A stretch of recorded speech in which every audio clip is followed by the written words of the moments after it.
Bueno, este video, como dice el título, es acerca de la ética formal. Adelante, en el video, ya casi al final van a entender por qué la ética formal se le atribuye a la ética kantiana. Entonces vamos a partir por ahí. Ya al decir ética kantiana los lleva a un nombre. Es Immanuel Kant o Immanuel Kant, que él es alemán, ¿no? Es del 1724 al 1804. ¿Por qué es importante siempre establecer las fechas de los autores? Porque tienen que recordar que ellos piensan a través de una cosmogonía. Yo puedo pensar ahorita lo que está pasando en mi realidad a partir de mi edad, de 2020. ¿Sale? Yo tengo veintitantos años, ¿no? Y a partir de ahí ya, está bien, más de tantos años. Y a partir de ahí yo me formo mi concepción de mi realidad, lo que yo estudié, mi entorno sociocultural, mi contexto, mi familia, todo eso me lleva a pensar y a filosofar mi realidad, incluyendo religión, creencias, no creencias, mitos, etcétera. Todo eso me hace a mí pensar. Entonces, cuando nosotros enfrascamos o vemos a un autor en una fecha, hay que tomar siempre en cuenta el contexto en el que estaba viviendo. Incluso si estaba viviendo en una guerra. Por ejemplo, Nietzsche es famoso porque él una parte de su vida la vivió en la guerra franco-prusiana. Y pues obviamente, imagínense filosofar en medio de la guerra, te da otras perspectivas que definitivamente nosotros no las tenemos en un estado de paz. Entonces, por eso es importante las fechas. Sí las puedo preguntar en el examen, quizás, si me hacen falta, si no, pues no. Para entrarle a Kant, siempre hay que preguntarnos lo que se pregunta siempre en ética, o sí, la filosofía de la moral. ¿De dónde surgen las normas morales? ¿Quién las pone? ¿Por qué tú ahorita que estás aquí ya tienes normas morales? Independientemente que algunas ya estén en códigos civiles o que ya se hayan promulgado leyes o estén incluso en una ley superior como la Constitución o leyes universales como los derechos humanos, ¿no? Como el derecho a la vida, ¿no? Nadie me puede matar, ni nadie debería de matarse entre sí. ¿Por qué ya existen esas leyes? ¿De dónde surgen? ¿No? Entonces, esta pregunta que nos hacemos, pues obviamente se la han hecho los filósofos. Para rastrear y entrarle a Kant, pues hay que nada más poner un estado de la cuestión, es decir, como de dónde ha venido la pregunta. Entonces, las normas morales, pues vienen de la antigüedad. Por supuesto, cuando hablamos de antigüedad, estamos hablando por ahí del siglo III, siglo IV, para atrás. Entonces, había divinidades, dioses, que ayudaban a sus gobernantes a promulgar leyes. Sin embargo, pues a veces pesaba más lo que decían los dioses, ¿no? De hecho, ahí está el juicio contra Sócrates. Se le acusaba de impío. ¿Qué es impío? Alguien que no creía en la religión de ahí de Atenas. Y por eso era merecedor de la muerte. Aparte de corruptor de menores, que era como que lo menor, disfrazado políticamente porque era un castroso de lo peor y no los dejaba en paz. Pero siempre el peso de la divinidad dentro de la legalidad. En la Edad Media, por supuesto, no hay otra religión, al menos en Occidente, que sea la que ustedes ya conocen, ¿no? Y toda la Edad Media, la religión estuvo llena le voy a poner aquí religión y le voy a poner un igual en este periodo.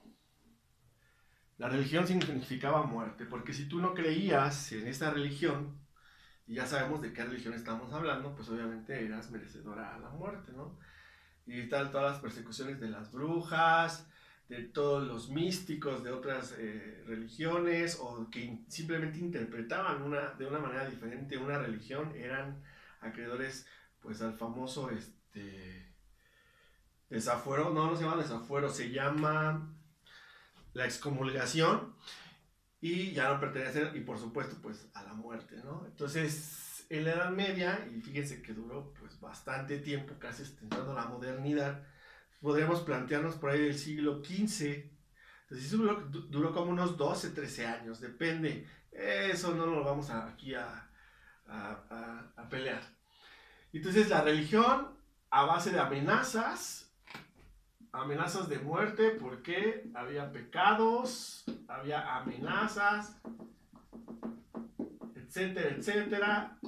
Era lo que regía, y de ahí surgían las famosas, sus normas morales, ¿no? Ya entrando en la modernidad, obviamente, por ahí el siglo XV, y entrando ya con Kant, ya es más para acá, ya dos siglos después, pues es la razón. Acuérdense rápidamente, aquí les hago un paréntesis, había una pugna entre empiristas y racionalistas de por qué y cómo conocía el ser humano. Es un debate que se lleva acá en la epistemología. Unos decían que era a través de la razón, a través del pensamiento, y otros pensaban que era a través de los sentidos. Kant lo que quiso hacer fue comulgar estas dos vertientes. Entonces ya llevaban una pugna, por eso él es tardío. Entonces él, aparte de escribirlo, eso lo escribe en su libro Crítica de la Razón Pura, ya vamos a llegar ahí, escribe Fundamentación de las Costumbres, tratando de ver cómo era que funcionaban las normas morales a través de este sentido de racionalidad. ¿Por qué? Porque en la modernidad se buscaba establecer normas universales fundadas en la razón. Fíjense aquí, normas universales aplica no a que te vayas a Marte, ¿no? Pero aplica como principio físico, lo universal, todo lo aplicable aquí a este. ¿Qué es una norma universal? Es decir, una ley universal en física es que no se rompe. Parece ser que no se rompe en ningún estado físico. Por ejemplo, tirar un objeto aquí en toda la Tierra, siempre va a ir al centro de la Tierra. Todos los objetos que tengan masa, es una ley, por eso se hace universal. Entonces, esto se aplicaba, o bueno, lo querían buscar o fundar o establecer para las normas morales. Entonces, buscar una norma moral que se volviera universal. Pero ¿cómo le haces si somos muchísimas culturas? Aparte, pues estaban en guerra, todo el tiempo en guerra.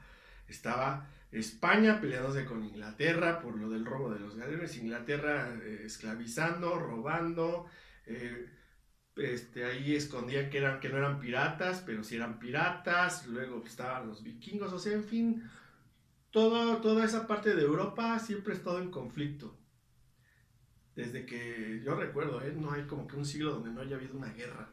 Entonces siempre hay una guerra, entonces cada una buscaba sus intereses personales. Pero aparte de buscar sus intereses personales en seguridad, como ya vimos en el otro video, lo buscaban en el sentido de expansión, de dominio.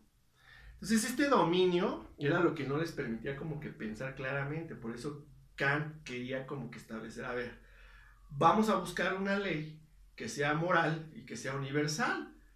Y así nadie, no importa si eres japonés, si eres ruso, si eres iraní, si eres acá no sé, ¿no? Puedes aplicarte o apegarte a esa ley. Bueno, pues lo quiso, lo intentó y por eso escribió sus libros. Además hay que recordar que aparte de la dominación, en la época de la Ilustración, fíjense ya de dónde es Kant, en 1724, que estaba empezando a ocurrir ahí con lo de las cuestiones del progreso, toda esta cuestión de la industria. La revolución industrial se dejaba venir a la vuelta de la esquina.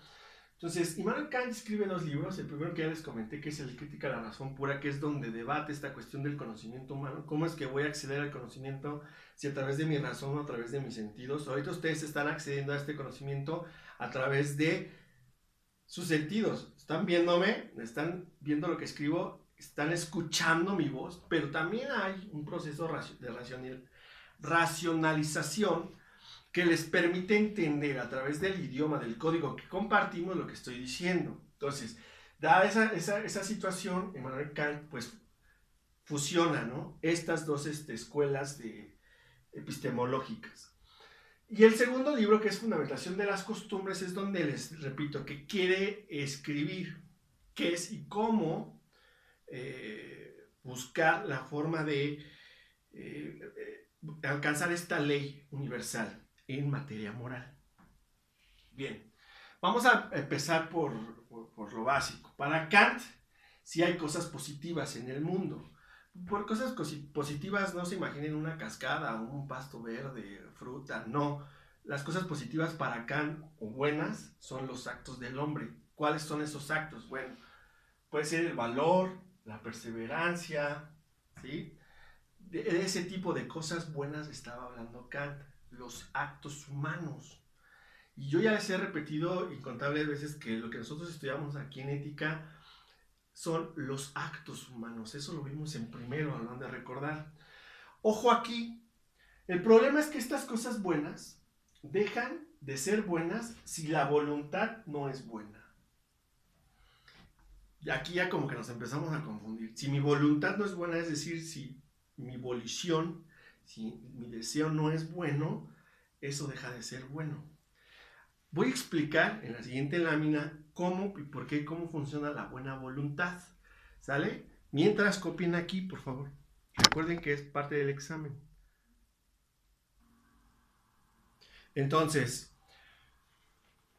¿cuál es la voluntad cuando se vuelve mala? Primero vamos a responder qué entiende Kant por una voluntad buena. Dice Kant, la voluntad será buena siempre y en cualquier circunstancia, no importando si se tiene éxito. ¿Cómo debo de entender esto? Vamos a poner un ejemplo que ustedes me pueden entender muy fácilmente porque están en la escuela, pero aplica para toda la sociedad. Ayudar a alguien. Hasta aquí lo pueden entender. Ayudar a alguien puede ser cualquier cosa, incluso cargarle las bolsas del mercado a tu mamá. Pero vamos a poner el ejemplo, ayudar a alguien a pasar un examen. Según lo que entendemos, la voluntad es buena solamente por el hecho de haber ayudado. Solo el acto de ayudar implica que ese acto ya es bueno.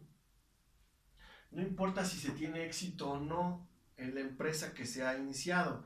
Es decir, ayudar a alguien a pasar el examen, chin, no pasaste, pues no me ayudaste, entonces no hiciste nada bueno, entonces me siento mal. No, o sea, aquí es donde aplica la intención, es lo que cuenta, ¿sabe? Es así, por eso dice aquí, no importando si se tiene éxito o no. Entonces aquí lo que importa para que la buena voluntad sea buena en Kant es la intención.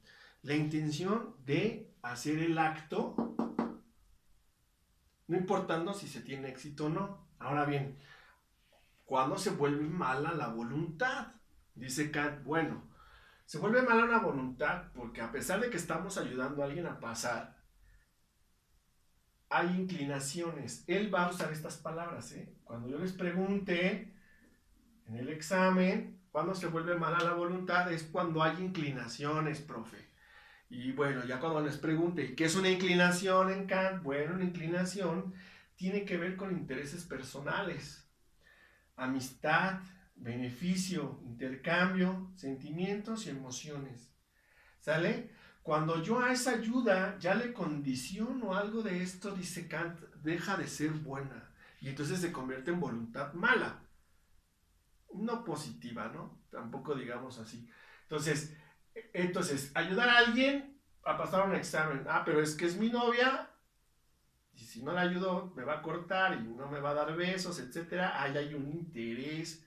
Entonces ya tu ayuda, tu acto ya no es bueno. Ya lo estás haciendo por un intercambio, por una inclinación, diría Kant. ¿Sí queda claro?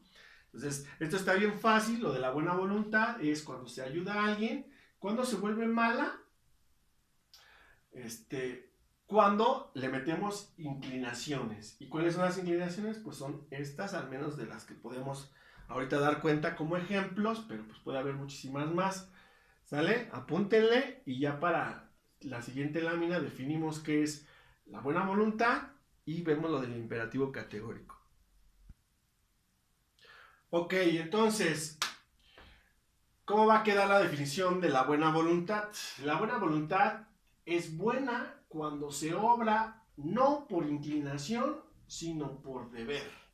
Y aquí ya estamos incluyendo una palabra nueva que va a ser como el fundamento de toda la ética kantiana, el famoso deber.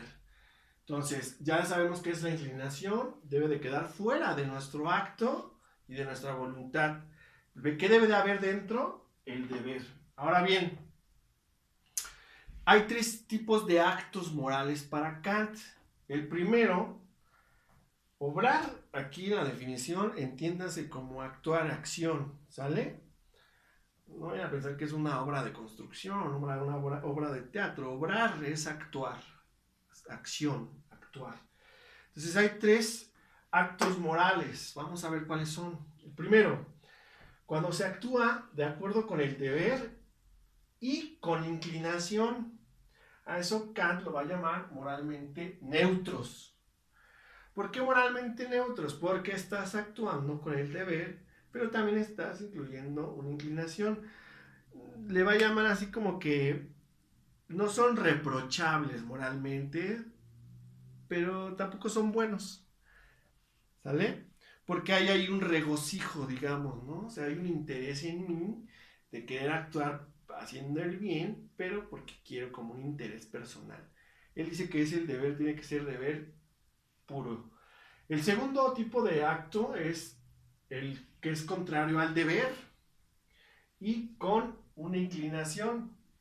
Esos son moralmente reprobables. ¿Cuál es el ejemplo favorito que me encanta de ahorita que está de moda? Pues por supuesto, y todos lo hemos sido en algún momento de nuestras vidas, cuando éramos niños, y si no ahorita, el de la corrupción. Porque estás yendo contrario al deber y aparte tienes una inclinación. En ambas partes hay cuestiones diversas. Cuando a mí un alumno me llega y me dice, oiga profesor, ¿le puedo entregar un trabajo para pasar su materia? Y yo le digo que sí, él está yendo al contrario a su deber que debió haber sido entregar 20 trabajos. Y yo estoy yendo en contra de mi ética al aceptar que con un trabajo pueda pasar lo que los otros chicos con 20 les costó.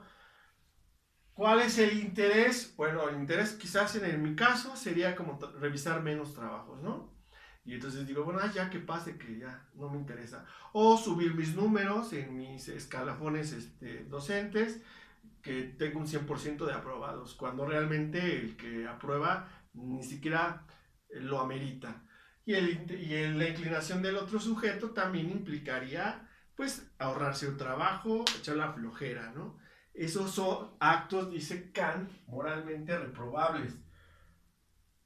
Le pongo reprobables por no ponerle malo, porque me gusta la palabra reprobable.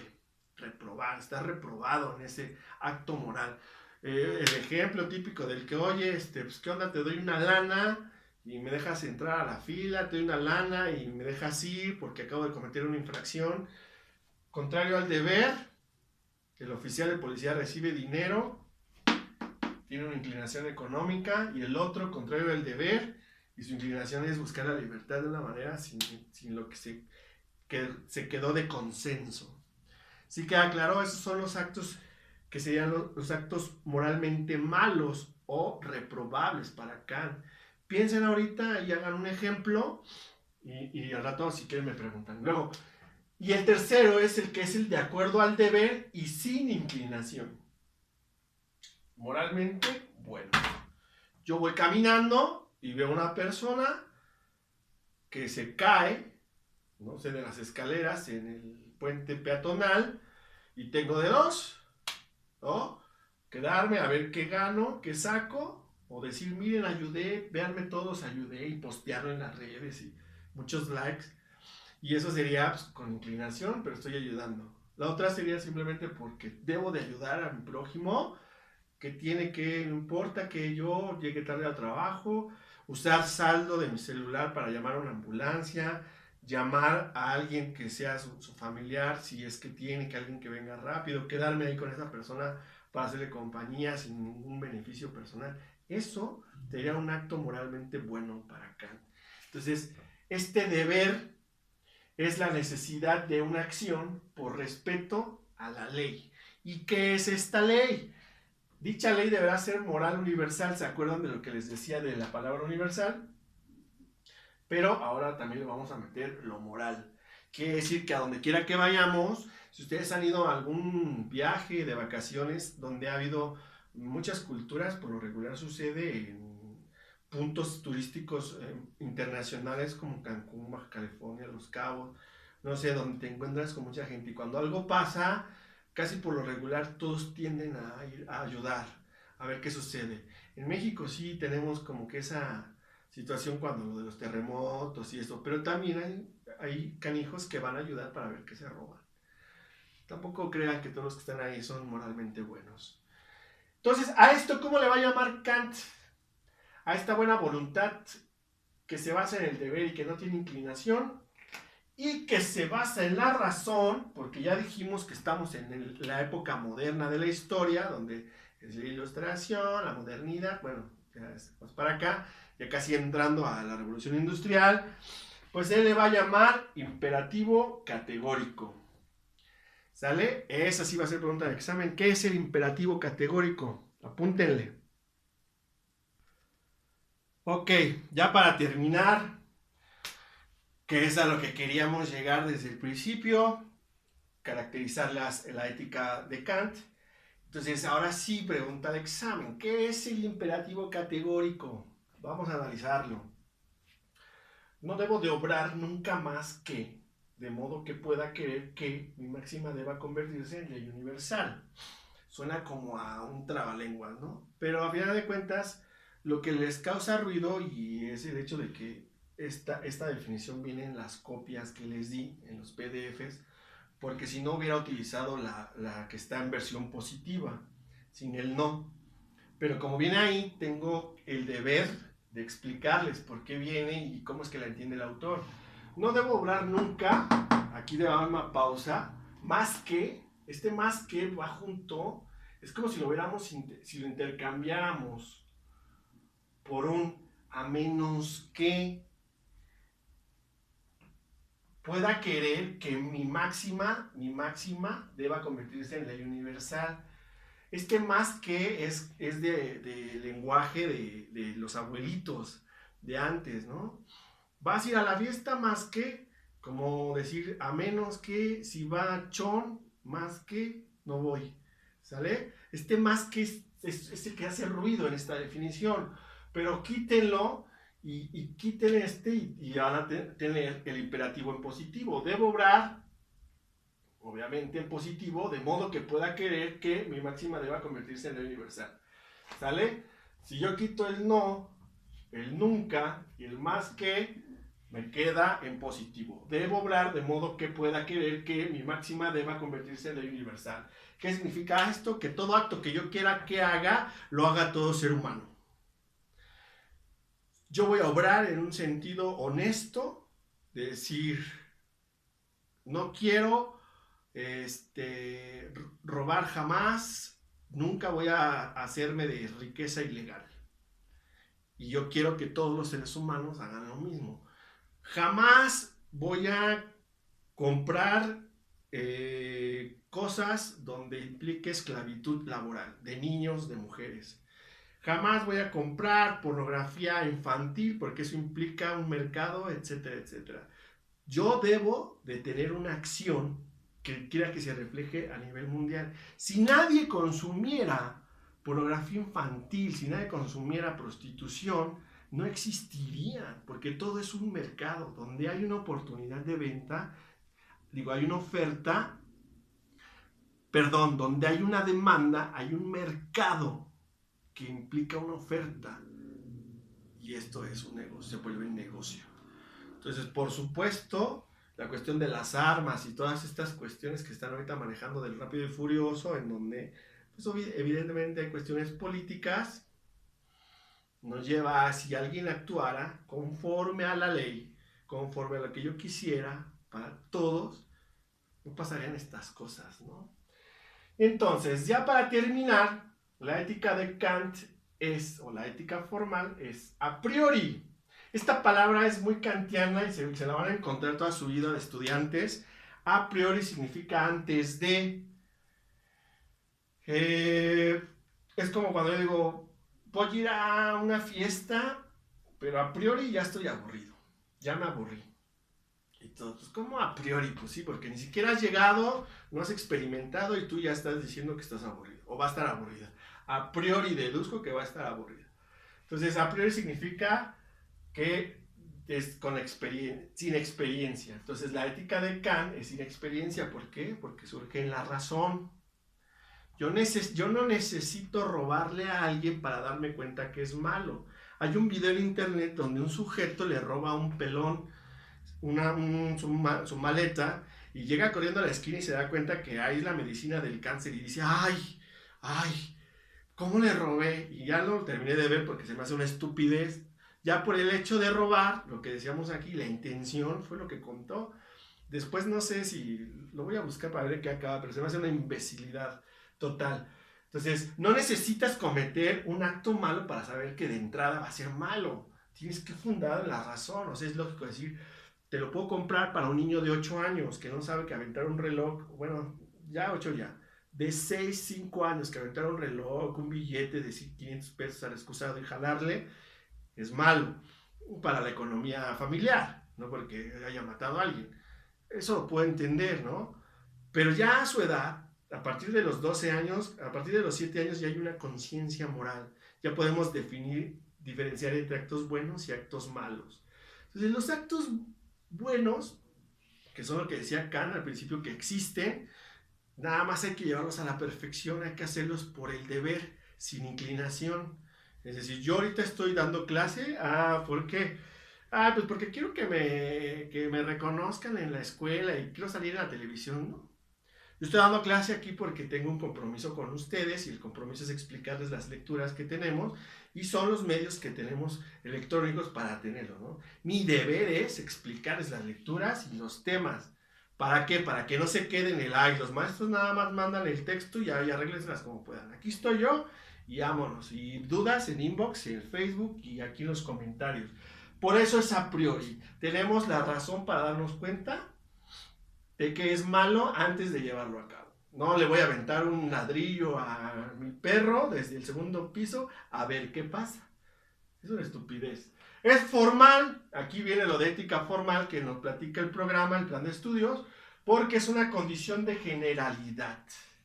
Si lo vamos a formalizar, va a ser general para todos. Vamos a condicionar esos actos, pero con el nivel de generales, no particulares. Es decir, yo puedo decir, es que yo no como cabrito.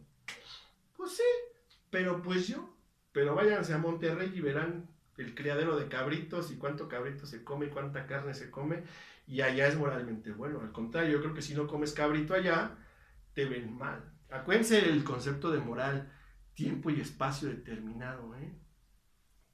Luego entonces es también autónoma. ¿Por qué? Porque hay una libertad de decisión. La palabra autonomía ya la revisamos en el primer corte y por supuesto que viene de mis propias reglas. Yo decido si aventar o no el tabique, ¿no? Igual y puedo o no puedo, si lo puedo hacer. Quiero o no quiero. Mi voluntad, ¿cuál es?